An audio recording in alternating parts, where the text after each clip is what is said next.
Na realidade, o debate ele não é simples, é um debate complicado. Eu vou começar falando pela a última professora que falou, que não ouviu o nome.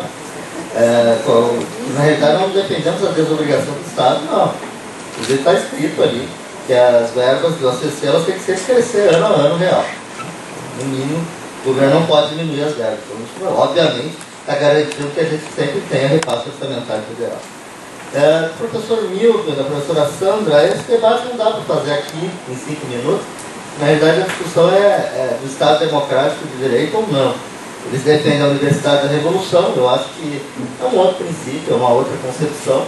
Eu respeito, eu legítimo, faz parte da sociedade, mas talvez para seus defensores, infelizmente, não tem tido respaldo social nas eleições do país.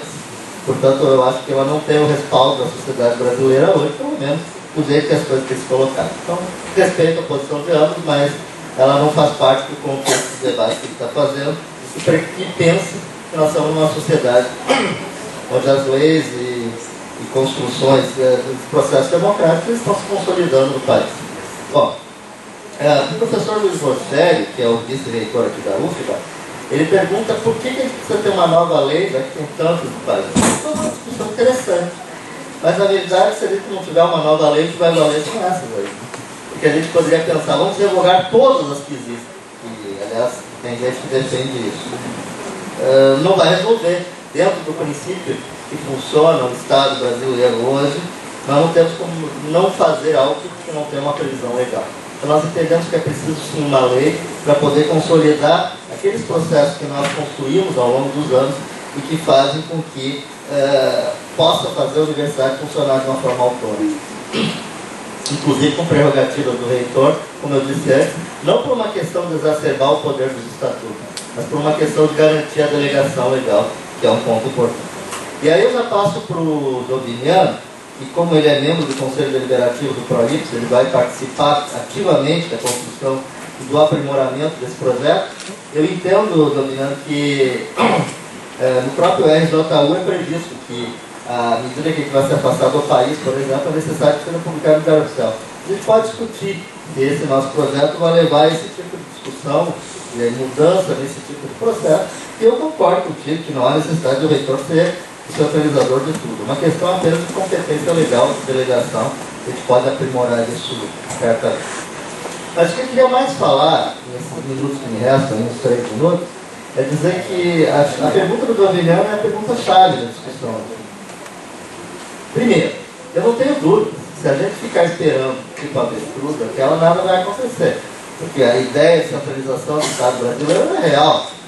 E o governo hoje, todos os projetos que faz para diminuir a autonomia. Então é óbvio que a gente dizer que nós vamos esperar que o governo faça o seu trabalho e fazer cumprir a Constituição e a partir daí a gente volta a ter autonomia, não vai acontecer. Quem vai dar essa possibilidade de fazer isso acontecer, Joviniano, somos nós. Eu acho que nós estamos participando desse processo e a construção da discussão a partir da base, a partir dos sindicatos, a partir dos reitores dos seus fóruns, a partir dos técnicos, a partir dos estudantes, ele vai e pode vir a construir um consenso que faça com que exista correlação de forças para isso. E tudo que eu falei aqui, tudo que está colocado no nosso projeto, inclusive tu disse que não está escrito lá o que nós defendemos no lugar da lei de licitação, está escrito regulamento próprio para as instituições da Universidade Federal, ou seja, um regime diferenciado de contratações, algo que já se fez, inclusive está se discutindo neste momento preciso para as fundações de apoio, onde a gente defende a criação do regulamento próprio. Mas tudo que eu falei, eu acho que a gente consegue, sem grande dificuldade, avançar em vários dos aspectos, da autonomia didática pedagógica, da autonomia administrativa. Eu tenho dúvidas realmente que nós vamos conseguir avançar, que nós vamos ter força suficiente, e mais do que isso, coesão interna suficiente para defender a Procuradoria Autônoma, a volta da Procuradoria Autônoma, concursada, etc. Esse ponto talvez seja aquele mais difícil da gente avançar. Os demais eu acho que a gente tem condições sim, hoje de mostrar à luz do sucesso que tem a Universidade Brasileira para o Brasil. E é importante que ela consiga avançar nos seus processos. Eu não tenho dúvida quando eu falo sucesso, porque eu sei a universidade que eu fiz, não a Universidade da Revolução, aquela que eu via talvez nem as universidades de hoje, aquela que nós estamos vivendo. E aí, Paulo Henrique, esse debate nós temos que aprofundar mesmo. Porque quando tu diz assim, não pode fazer parceria, tu defende que apenas parte da sociedade participe da discussão e da construção do fim da universidade. Isso também, de certa maneira, é um pouco do princípio da ideia da revolução. Porque tu está excluindo da discussão, excluindo da complexidade da sociedade que nós vivemos, parte dela, que inclui empresários, que inclui o agronegócio, etc. Eu acho que a gente não tem hoje, dentro do princípio de sociedade democrática, como excluí-los do contexto social que vivemos. Eles fazem parte do contexto social que vivemos. O que nós temos que fazer é a inversão da prioridade, que é uma coisa que historicamente se fez ao contrário no Brasil, onde apenas os interesses desses eram aqueles que eram privilegiados pelo Estado. Nós temos que desprivatizar o Estado. E eu acho que fazer parceria com a iniciativa privada, inclusive porque está no agronegócio dos empresários, não é privatizar o Estado. É se a gente ficar apenas a rebote dos interesses deles. Agora, a gente fazer parceria assim, para fazer evoluir a construção de projetos brasileiros, de produtos brasileiros, na minha opinião, é algo que é importante também para a sociedade brasileira. Assim como eu defendo que a universidade seja voltada para fazer médico para a saúde pública, seja voltada para fazer agricultura orgânica, agricultura sustentável, seja voltada para fazer manejo sustentável de florestas, e vai por aí afora. Mas eu defendo também o satélite brasileiro, defendo também o submarino nuclear e vai por aí afora. Então, eu acho que a complexidade é grande, a gente não pode reduzir as coisas, porque a gente não está falando da sociedade de verdade, aquela que existe.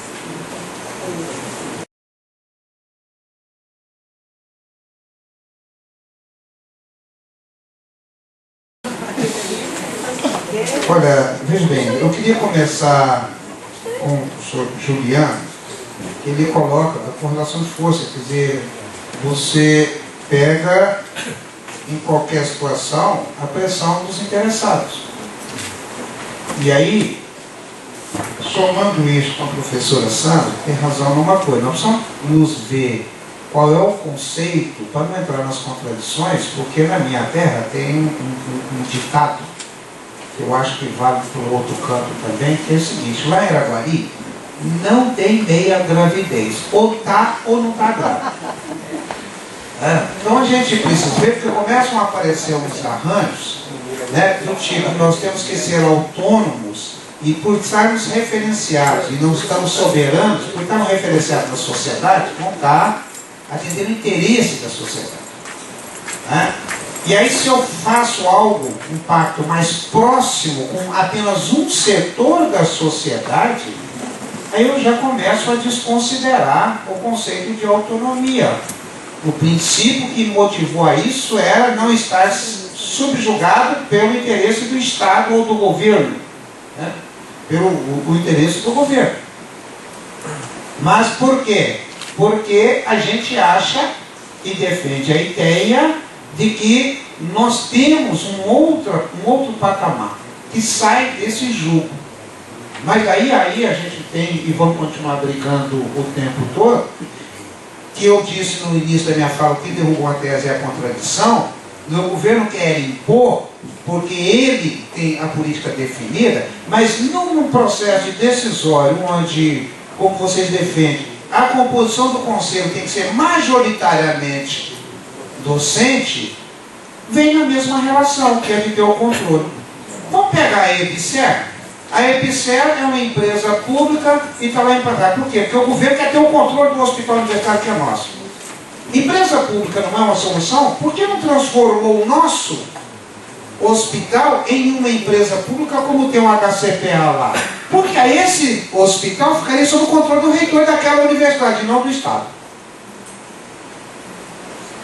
Então a gente precisa estar atento a isso, porque não tem como a gente acreditar, certo, que as pessoas agora passaram a ser discípulos de Madre Teresa de Calcutá, que os empresários brasileiros vão pegar dinheiro, colocar dentro da universidade e não querer reserva de mercado para a produção científica que é financiada pelo Estado. Hoje já tem isso. Então não tem como fazer parceria.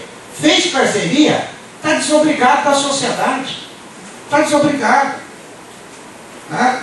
Então essas são as questões que a gente precisa estar fazendo um debate aprofundado. Por isso que a sociedade tem que estar participando ali para poder estar dizendo que caminho que essa universidade tem que seguir. Isso é complicado? É. Porque eu preciso de imediato admitir que eu sou um servidor, não no título da burocracia, mas um servidor está a serviço do povo. E é muito complicado isso.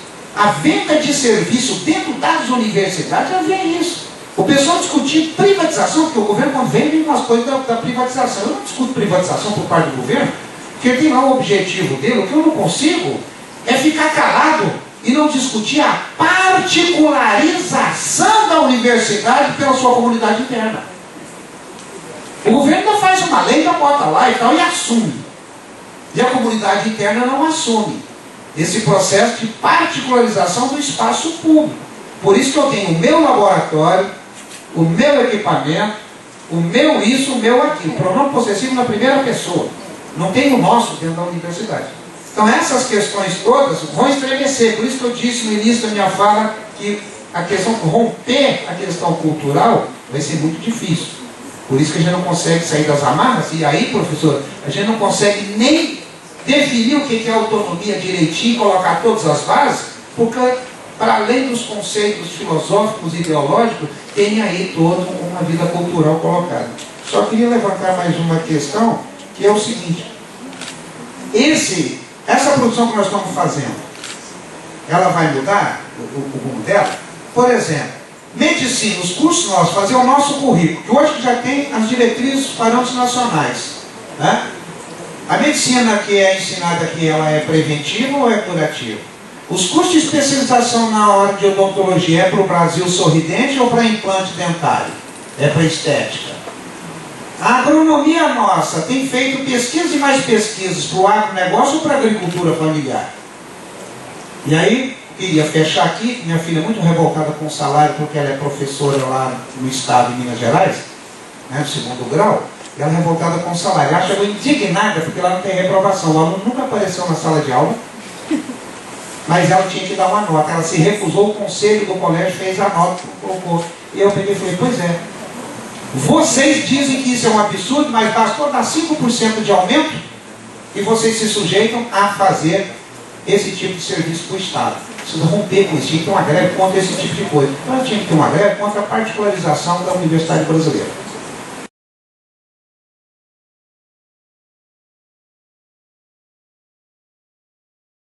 Companheiros e companheiras, primeiro é preciso deixar claro que nós temos aqui uma discussão sobre proposta de universidade, projeto de universidade. Nós defendemos um projeto de universidade, assim como os companheiros da FASUBRA, diferente daquele projeto de universidade que o Eduardo Proítes e a Andifes está defendendo. Precisa ter clareza, tranquilidade e vamos para o debate. É isso que está claro.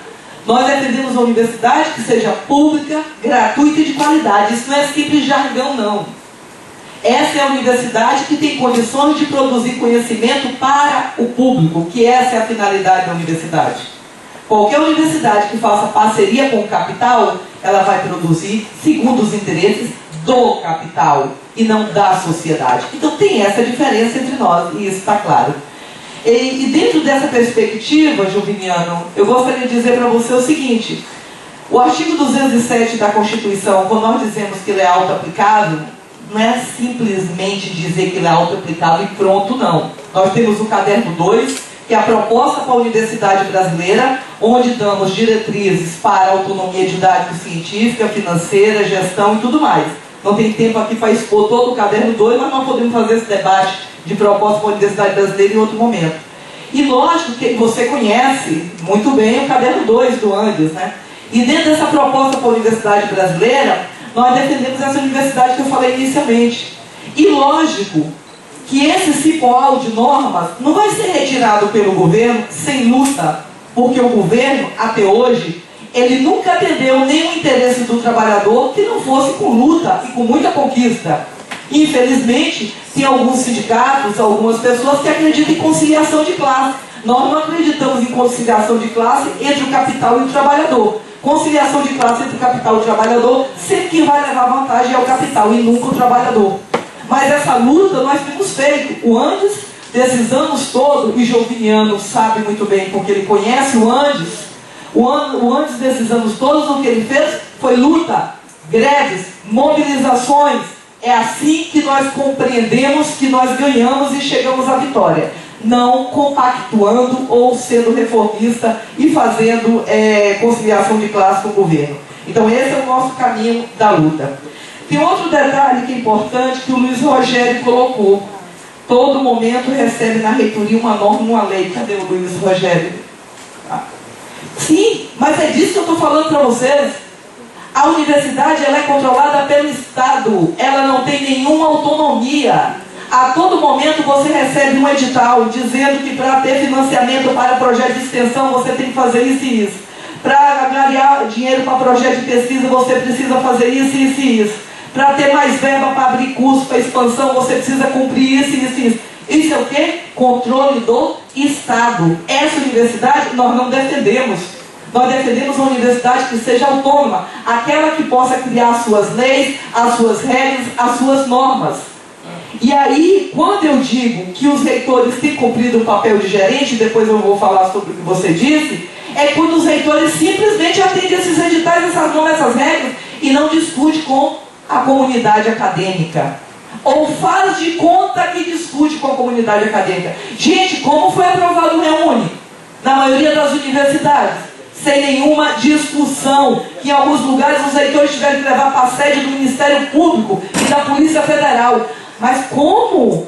Por que isso? Porque a comunidade acadêmica era contrária e não teve discussão. A EBSER, eu não sei como foi aprovado aqui a EBSER, você está dizendo que vocês são representantes da comunidade, eu acho maravilhoso, realmente tem alguns reitores que são representantes da comunidade. O que é o representante da comunidade? Aquele que não atende àquela universidade controlada pelo Estado, que simplesmente cumpre normas do MEC e do senhor ministro da Educação, mas aquela que discute com sua comunidade acadêmica. Isso é um exemplo muito claro agora, que o Andes e a Fazula, né, Paulo Henrique, temos enfrentado lutas tremendas contra a EBC agora. Por quê? Porque os reitores, na maioria das universidades, não colocam esse tema em discussão.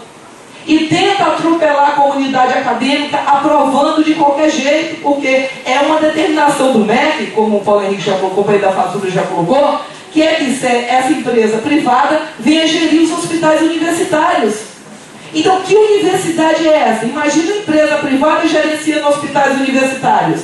Primeiro, que quebra com todo o tripé de ensino, pesquisa e extensão. Segundo, que autonomia é essa? Então não está existindo autonomia quando isso acontece. Agora, se você é daqueles vice-reitores, junto com o teu reitor, que realmente discute com a comunidade acadêmica, aí sim, aí você está cumprindo o papel que a comunidade que lhe elegeu. Agora, diferente disso, está cumprindo o papel de gerente do MEC dentro desse modelo de universidade. A qual já está pedindo que eu concluir. Eu acho que mais ou menos era isso, é muito rápido o tempo, né? E depois a gente continua a discussão. Então, tem concepções de universidade diferentes aqui na mesa, que nós estamos discutindo, e lógico que vamos discutir a autonomia a partir das diferentes concepções. É assim.